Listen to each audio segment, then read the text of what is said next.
Hello everyone, this is me Saikia here और मैं आपके लिए लेके आई हूँ एक और रीडिंग जो कि होगी for whoever needs it। अगर आप ऐसी सिचुएशन में हो जहाँ पर आपको लगता है कभी कभी कि आपको मूव ऑन कर लेना चाहिए बट आपको क्लैरिटी नहीं है कि ऐसा करना चाहिए या नहीं, तो ये रीडिंग चेक कर सकते हो। आई होप इससे आपको वो क्लैरिटी मिले जो कि राइट नाउ आपको चाहिए।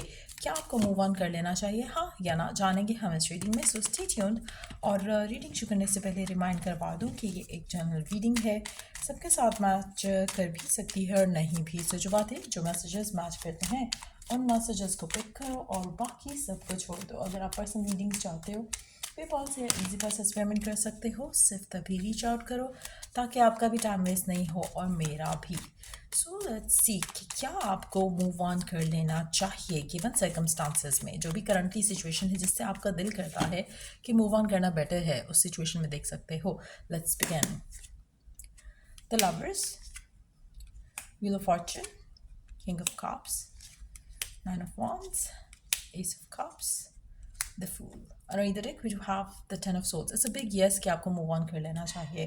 मुझे लगता है गिवन सर्कमस्टांसेस में आप शायद जितना मर्जी वेट कर लोगे जिस सिचुएशन बेटर नहीं होगी। गिवन जिस सिचुएशन में आपके पास ऑप्शंस होंगे कि आप मूव ऑन कर सको from this person to another person as well. Given circumstances में टफ डिसीजंस लेने पड़ेंगे आपको। अगर आप नहीं लेते हो तो फिर आपके लिए सिचुएशन आगे और ख़राब होगी। इस इंसान के साथ आपको वो खुशी नहीं मिल सकती है जो आप चाहते हो। सो मूव ऑन करना आपके लिए is the right option. Not just because कि वो आपका जो भी स्पेसिफिक समवन है जो कि करंटली आपको कमिटमेंट नहीं दे रहा, या फिर सिचुएशन ख़राब है और दिन ब दिन और ख़राब हो रही है। गिवन सिचुएशन जो है वो टॉक्सिक होती चली जा रही है। गिवन सिचुएशन जो है उसमें आपका मेंटल एक आप मेंटली स्कार हो जाओगे। आपके माइंड में लव रिलेशनशिप्स को लेकर एक नेगेटिविटी जो है वो एक बिलीफ बन जाएगी। सो अगर आप अपने आप के लिए ये टफ डिसीजन लेते हो कि you want to move on from this person, ये रिलेशनशिप ख़त्म करके आगे बढ़ते हो, उसमें आपके लिए भलाई है। उसमें मज़े की जो सिचुएशन डेवलप होती मुझे ये दिख रही है कि अगर आप मूव ऑन करते हो तो आपकी शादी बहुत जल्द हो जाएगी। अगर आप चूज़ करते हो कि आपने मूव ऑन करना है from this person to another person, आपके पास ऑफर्स अभी या तो हैं और अगर नहीं है तो बहुत जल्द ऑफर्स आ जाएंगी। लेकिन आपका ये डिसीजन लेना कि आपको मूव ऑन करना है, ये बहुत इंपॉर्टेंट डिसीजन है जो कि आपको ले लेना चाहिए।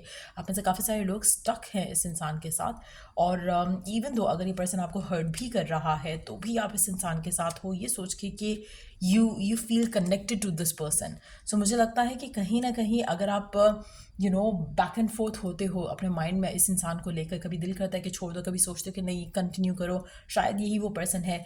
लिसन, देखिए देखें, अगर आपको लगता है कि यही वो पर्सन है जिससे आपकी शादी होनी है और अगर आपको सेंस ऑफ अश्योरिटी है फ्रॉम विदिन, तब भी आपके लिए मूव ऑन करना सही है। जब आप मूव ऑन करोगे शायद उस सिचुएशन में इस इंसान को आपकी कदर हो, आपकी वैल्यू का अंदाज़ा हो। गिवन सिचुएशन में स्टिक अराउंड करना आपके लिए गलत है। आपको इस सिचुएशन में इसके साथ रहते हुए कुछ नहीं मिलेगा। डिटैच करो, पुल अवे करो, एंड करो, मूव ऑन करो, जो भी कर सकते हो अलग रहकर इस इंसान से वो आपको करना चाहिए, क्योंकि उसमें आपकी भलाई है। आप में से कुछ लोगों के लिए जब आप इसे पुल अवे करोगे हो सकता है कि ये पर्सन खुद फिर आपकी तरफ वो एक्शन ले जो पहले नहीं ले रहा था। There is a strong chance for that as well. लेकिन मूव ऑन करना आपके लिए is the right thing. Connection की सिचुएशन जो है करंटली, उसको ख़त्म होना बहुत ज़रूरी है। जो नेगेटिविटी है उसका एंड होना बहुत ज़रूरी है। नेगेटिविटी का एंड नहीं होगा कुछ बेहतर नहीं होगा। सो इसीलिए मूव ऑन करना है। हाँ, it's a big big yes कि आपको मूव ऑन करना है इस इंसान से, फॉर नाउ एटलीस्ट। और अगर आपका बिलीफ है और अगर आपको sense of belonging still feel होती है इस इंसान को लेकर और आपको लगता है कि प्यार करता है बट कहता नहीं है, डिसीजन नहीं ले रहा, तो मूव ऑन करो स्टिल इस इंसान से। आप किसी नए रिलेशनशिप में जाने की कोशिश भी करोगे और अगर आप destined to be with this person हो तो आप नहीं जा सकोगे। लेकिन इस इंसान से मूव ऑन करना इज़ द ओनली थिंग जो कि आपको करनी चाहिए right now. So just know one thing कि चाहे ये पर्सन वापस आता है आपके पास इन द फ्यूचर या नहीं आता, आपके लिए मूव ऑन करना इस इंसान से is the right thing to do. नहीं करोगे तो खुद अपने आप को इस अजियत में रखोगे जो कि नेगेटिविटी है, बुरा फील करना है, डिप्रेशन है, सैडनेस है, जो कि आप राइट नाउ शायद डील कर रहे हो जिस इंसान के साथ हो उसके साथ रहते हुए।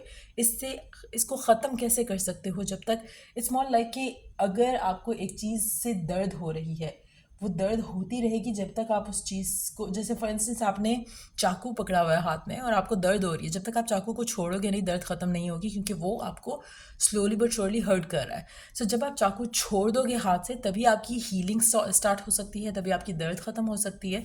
सो you need to understand that. Given situation में ये relationship is nothing less than a चाकू फॉर यू. एक ऐसी सिचुएशन है जिसको आप होल्ड ऑन कर रहे हो, जितना ज़्यादा होल्ड ऑन टाइटली कर रहे हो उतना ज़्यादा आप हर्ट हो रहे हो. So you need to let it go. अगर ये पर्सन आपके लिए हेल्पफुल रहेगा या पॉजिटिव रहेगा इन द फ्यूचर, वो खुद आपके पास दोबारा आएगा.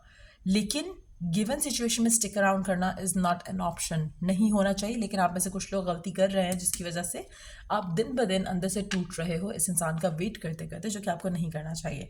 आप में से कुछ लोगों के लिए जब आप मूव ऑन करते हो और अपने आप को थोड़ा स्टेबल करते हुए इससे दूर रखते हो अपने आप को, ये पर्सन खुद थोड़ा चेंज होकर आपकी तरफ आएगा. लेकिन आप में से वो लोग सिर्फ इसको चांस दें जिनका पर्सन सॉलिड कमिटमेंट के साथ, सॉलिड ऑफर के साथ आ रहा है, जो कि बहुत ज़्यादा चांसेस है कि काफ़ी सारे लोगों के लिए हो सके. पर at the same time given situation में ये सोच कर इस इंसान के साथ रहना कि हाँ यही चेंज होगा, इस सिचुएशन में ये पर्सन चेंज नहीं होगा. You need to understand that. जब आप इस इंसान से दूर होते हो तब ये पर्सन चेंज होगा. गिवन सर्कमस्टांसेस में इसके साथ रहते रहते या फिर वेट करना इसका जो है वो आपके लिए सही नहीं है.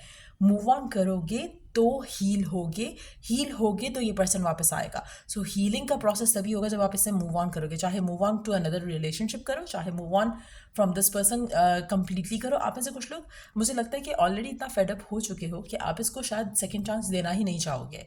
अगर ये पर्सन वापस भी आता है तो आप इसका इसको वो चांस दोगे ही नहीं. लेकिन हैविंग सेड दैट, मुझे जो दिख रहा है, अगर आप मूव ऑन कर लेते हो जो कि आपके लिए परफेक्ट है करना, उसमें आपकी शादी बहुत जल्दी हो जाएगी, चाहे वो सेम पर्सन से हो चाहे वो न्यू पर्सन से हो. और आपकी जो शादी है वो काफ़ी फुलफिलिंग भी रहेगी. सो मूव ऑन करना is the only right thing आपके लिए राइट नाउ. लेट्स सी कि आपका पर्सन लेट्स सी कि आपके लिए फर्दर गाइडेंस क्या है इस सिचुएशन को लेकर.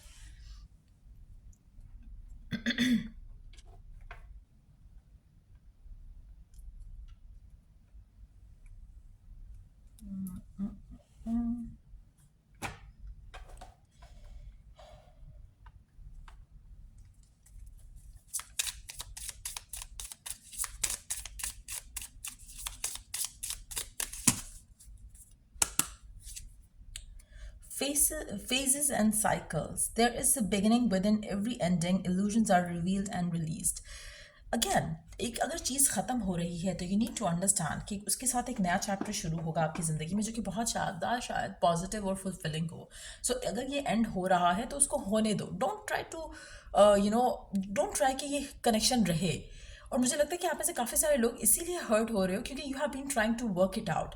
नहीं ज़रूरत है इसको वर्कआउट करने की. जस्ट छोड़ दो इसको, इस रिलेशनशिप को, इस पर्सन को. Just try to move on with your life.